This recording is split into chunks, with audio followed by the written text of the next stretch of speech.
Today, I'm going to explain an American comedy film called Relaxer. Spoilers ahead, watch out, and take care. Abby and Cam are a set of weird brothers from Minnesota. They are jobless, have no talent, and are hated by all their neighbors. The whole day they play games and participate in random challenges, hoping to win some cash prize. Basically, it is the younger brother Abby taking part in the challenges, while the elder one, Cam, records him and takes care of other arrangements. Kind of like how Ben Affleck farted and smoked pot while Matt Damon wrote Good Will Hunting. In the first scene, Abby is playing video games on his couch with great focus. Turns out this is also a challenge. Every 5 minutes he will have to chug down 100 milliliters of milk within a time frame of 10 seconds. This will continue until Abby finishes the entire game. The hardest part is that he cannot even get up from the couch, let alone go for a bathroom break. During the challenge, Abby gets tired and thinks of quitting several times. However, Cam chastises him to keep going, saying that he is a quitter who has never done anything good in his life. He also mentions that Abby quit his recent job, because of which they're in this predicament now. They have no money to buy food or pay for rent. So come on, Abby, keep going until you poop milk. Hearing this, Abby reluctantly obliges. Several hours later, the challenge is still going strong. Abby has completed a substantial part of the game, but his urinary bladder is almost about to explode. He can't hold it any longer now. To gather some strength, he puts on a weird pair of glasses that his dad had gifted him years ago. From their conversation, we get to know that their dad has been incarcerated for assaulting a kid. Mac hates him for it and hopes to never see him again, while Abby believes that their dad is innocent. In the next morning, Mac heads to the other room to get something. He wants to spice up the challenge by adding a few more elements to it. Taking advantage of the opportunity, Abby grabs the almost empty gallon of milk and pees in it. After a while, Mac returns with some stuff, among which is a magazine. He turns to a page and starts explaining about a celebrity gamer named Mitchell. The man has apparently reached level 256 of Pac-Man, and he has declared an open challenge. Anyone who reaches level 257 will be awarded with a cash prize of $100,000. Cam asks his brother what he will do if he wins the challenge, to which Abby replies that he'll buy a private jet. Buddy, $100K can't even buy you a private toilet. As the two are engrossed in their conversation, Cam suddenly realizes that the gallon of milk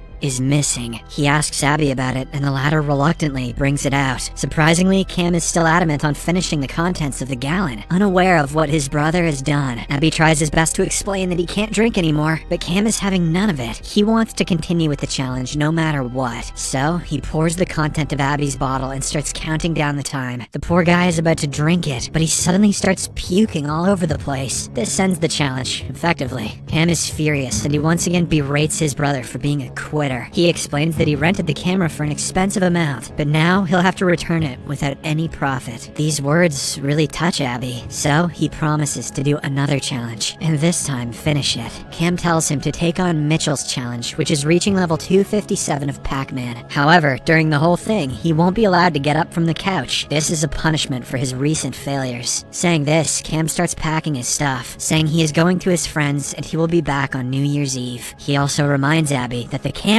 is recording everything. After he leaves, Abby decides to complete the challenge in his own way. He calls his friend Dallas and asks him to bring pizza, drinks, and a movie. An hour later, Dallas arrives at the door and immediately starts complaining about the foul stench coming from the room. He also makes fun of Abby for being an unemployed person who thinks challenges are some way of earning money. He then delivers some painful news. He couldn't bring the pizza because his ex-girlfriend was there and he didn't want to face her. "That's tough, Dallas," says Abby. "My brother chains me to the couch and makes me pee milk." Hearing this, though, Abby asks him to simply get a sandwich from the freezer. Dallas complies, but before handing it over, he makes sure to chew a good bite out of the sandwich. Dallas also refuses to hand over the drinks he brought, saying he wants to be paid for them first. Abby insists that he is very thirsty, but Dallas doesn't change his mind. Instead, he decides to use them for a challenge of his own. Dallas tapes the bottles of drinks to both his hands and starts performing weird moves. At this point, Abby has had enough, so he wears his glasses and stares at his creepy friend in anger. Surprisingly, this causes the caps of the drinks to blow off. Dallas is taken aback by the incident, and he starts wondering if the glasses have superpowers. When Abby doesn't reply, he pours most of the drinks on the floor. What the hell, dude? Following this, he plays the movie he brought, and it turns out to be a cartoon. Expectedly, this enrages Abby, and he calls Dallas out for being a useless brat who couldn't bring any of the things he had asked for. He is just a jerk who likes to make fun of people. After he calms down, Abby asks Dallas to put the video game back on so that he can continue with the challenge. The latter does as asked and finally prepares to leave. But before going out, however, he throws one of the bottles towards Abby. It contains little to nothing, but our protagonist cherishes it like there's no tomorrow. That night, after all his supplies have run out, Abby tries to retrieve a cup from the floor without standing. He uses a selfie stick to get the job done, but unfortunately, the cup contains a lot of cockroaches. So now, Abby will have to spend the night hungry and thirsty. At least Abby's not playing Miss Pac-Man. That'd make him real thirsty. The next morning, 2 fumigators arrive there to wake him up. They want to fill the place with insecticide gas and kill all the pests that have been bothering the nearby tenants. Then, they ask Abby to step out, but as expected, he refuses. After being a quitter all his life, he is adamant on finishing this challenge one way or another. Unfortunately, the guys are having none of it, so they lift the couch and take him outside. With no options left, Abby promises to give half his earnings to them once he wins the challenge. The guys find it hard to believe. What kind of an idiot would make us a deal like that? But nonetheless, they let him be. Shortly after, they spray the whole apartment with poisonous insecticides and leave. Abby is still on his couch. He has put on a face mask and is munching on some leftover sandwich he found on the floor. He tries playing for a while, but soon passes out due to extreme fatigue and dehydration. That night, one of his friends, Erin, arrives and wakes him up. She is surprised to see him in this state and asks why the lights are off. Abby replies that they stopped working. Now he is giving it all to complete Mitchell's challenge. How's the game working if the lights aren't? Hearing this, Erin becomes even more surprised, saying that reaching level 257 in Pac-Man is impossible.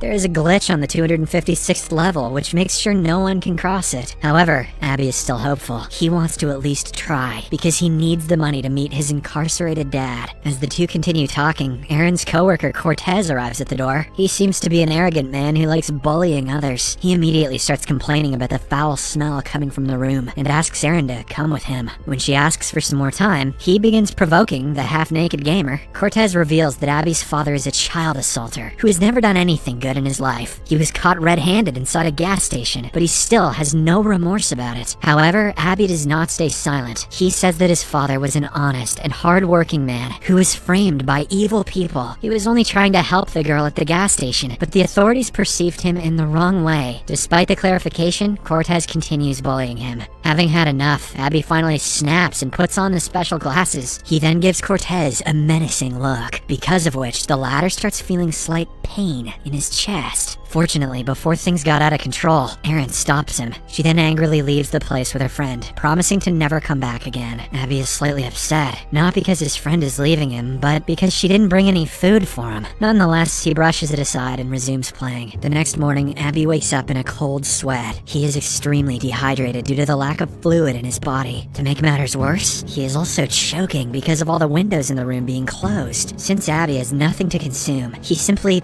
licks some sweat from his body, hoping it can re-energize him. Abby out here thinking he's on the planet Arrakis. The plan works, and once Abby gets some of his energy back, he tries reaching for the window to open it. Since he cannot get up, he uses various objects around him, but none of them work. At last, he reverts to his biggest weapon, his glasses. Abby puts them on and signals the window to open itself. Unfortunately, he miscalculates his powers and ends up breaking the window glass, through which a dead bird suddenly enters. After checking out the bird, Abby realizes that it is raining outside, so he tries to gather some rainwater through the window. He uses a camera tripod, but the plan fails miserably. At this point, Abby has become so desperate that he starts collecting the tiny droplets of water seeping through the walls. However, it soon stops raining, and the droplets disappear. Frustrated, he once again calls Dallas and tries manipulating him into bringing some food. Abby explains that they are going to play a new challenge in which they have to eat a pizza inside 5 minutes. Sadly, Dallas finds out about the deceit and hangs up the call. The fact that you're gonna die isn't a good enough excuse, dude. Making the half-naked gamer completely delirious. In a fit of rage, he smashes some stuff around him. Later, Abby thinks of an idea. He has seen a water pipe on the wall from outside, so he calculates the exact spot and starts banging on it with his tripod. He manages to find a pipe, but it is the wrong one. Abby accidentally struck the toilet pipe, and now the dirty substance is filling his room. Still, he doesn't stop trying, and continues striking the wall. A while later, his hard work finally pays off, and he is able to find the drinking water pipe. In the next scene, we are shown that Abby is still inside the room, on his couch, playing the video game. However, drastic ramifications have been made to his surroundings. First of all, he has grown a long beard, indicating that it has been a long while since he got off the couch. The window is still open, so he usually kills birds and cooks them for food. As for the water, he still has that unlimited supply. To summarize, Abby looks like a caveman. One night, as he is playing, his neighbors start celebrating an occasion by launching fireworks in the sky. Abby uses this as motivation, so he puts on the glasses and starts playing with all his focus. Surprisingly, he manages to beat the supposed impossible level 256 of Pac-Man. Abby celebrates the success alone, thinking that he is some kind of god. The next morning, Cam finally arrives at the apartment with a friend. He is shocked to find his brother still sitting on the couch. When asked, Abby reveals that he has completed Mitchell's challenge and is now looking for a much more difficult one. He then asks what day it is, to which Cam responds that they just celebrated the 4th of July last night. That means that Abby sat on the couch for more than 6 months. As the two continue talking, Cam reveals that their dad